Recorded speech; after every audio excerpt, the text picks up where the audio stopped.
कर्नाटक के नतीजों ने कांग्रेस ही नहीं उसके घटक दलों को भी ऑक्सीजन देने का काम किया है। महाराष्ट्र में बागियों के हाथों अपना नामो निशान दोनों खोने वाला शिवसेना का उद्धव ठाकरे खेमा भी कर्नाटक में कांग्रेस की जीत से गदगद है। शिवसेना उद्धव गुट के नेता संजय राउत ने कांग्रेस की जीत पर ऐसा कुछ कह दिया जिसका इशारा 2024 लोकसभा चुनाव की तरफ था। राउत से जब मीडिया ने पूछा कि कर्नाटक में बीजेपी की हार और कांग्रेस की प्रचंड जीत पर आप क्या कहना चाहेंगे, तो ठाकरे परिवार के सबसे वफादार नेता ने कहा, कर्नाटक तो झांकी है, अभी पूरा हिंदुस्तान बाकी है। संजय राउत का कहना है कि कर्नाटक की जनता ने दिखा दिया है तानाशाही का अंत हो सकता है। कर्नाटक तो झांकी है, लेकिन सिर्फ महाराष्ट्र बाकी नहीं है। कर्नाटक तो झांकी है और पूरा हिंदुस्तान बाकी है, पूरा देश बाकी है।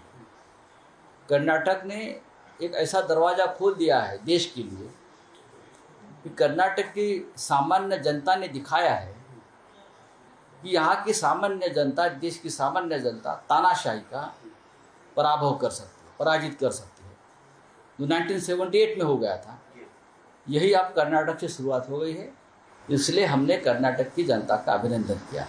बीजेपी पर निशाना साधते हुए संजय राउत ने कहा कि प्रधानमंत्री और बीजेपी ने अपनी पूरी ताकत कर्नाटक में लगा दी।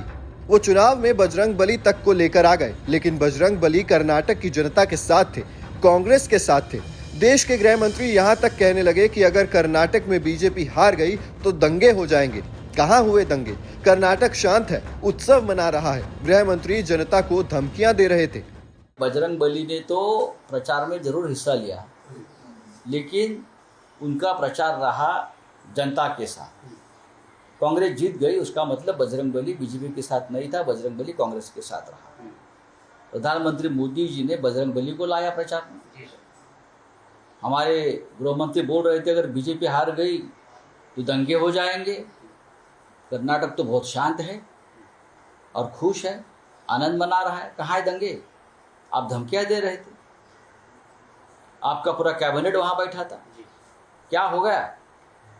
जनता के सामने आपका कुछ नहीं चला, जनता ने आपको पराजित किया। शिवसेना सांसद दक्षिणी राज्य में हुए सत्ता परिवर्तन को 2024 में होने वाले लोकसभा चुनाव से जोड़कर देख रहे हैं। उन्होंने ये भी कहा कि हमने एनएसपी प्रमुख शरद यादव के नेतृत्व में मुंबई में महाविकास अघाड़ी की एक बैठक बुलाई है, जिसमें आगे की रणनीति पर चर्चा होगी। संजय राउत का कहना है कि मोदी लहर का टाइम अब खत्म हो गया, अब हमारा टाइम आएगा। 2024 की तैयारी हो चुकी है। आज महाराष्ट्र में महाविकास अघाड़ी की प्रमुख लोगों की बैठक है शरद पवार जी के नेतृत्व में, और हम एक साथ बैठकर 2024 की तैयारी के बारे में आज हमारी बातचीत। जिस प्रकार से ये चला था कि मोदी लहर बरकरार है 2014 ये लहर बेर कुछ नहीं होती है, अब हमारा बहर आ जाएगा। ये लहर बेर सब खत्म है। सब बता दें कि संजय राउत से पहले कई गैर बीजेपी नेताओं ने कर्नाटक की जीत पर राज्य की जनता को बधाई दी और 2024 के लिए मोदी विरोध के स्वर एक किए।